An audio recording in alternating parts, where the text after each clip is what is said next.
What does the cross-asset picture look like then in terms of the ripple effects into equities? What is the signal that the stock market on both sides of the Atlantic are actually looking for? Are they following the cues of the bond market, or are we looking at something different here?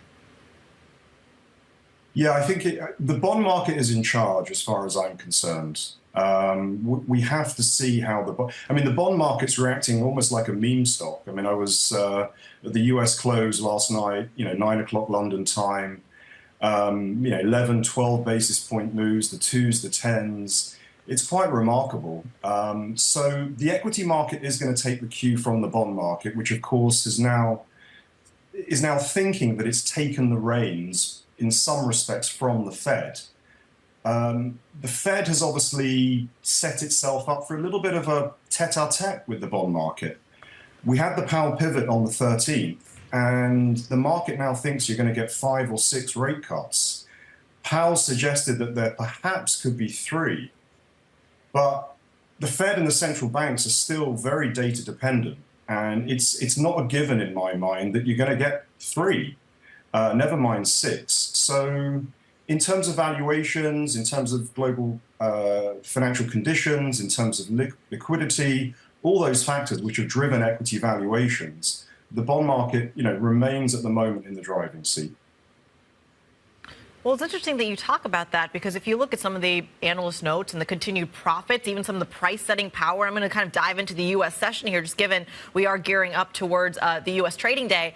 It feels like margins are again back in focus. A lot of questions around the world about just how much the inflation story is declining, but that prices are still hiking, creating bigger margins. Richard, is the bond market then pricing that in, or is the stock market kind of doing its own thing in that regard?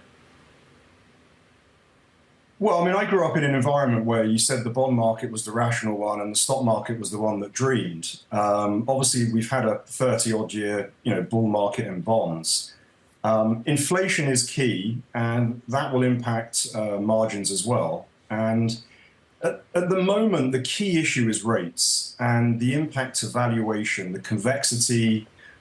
When Powell gave those comments in the press conference and the bond market inflected, the initial movement of money, as we know, went into sort of the duration and growth stocks.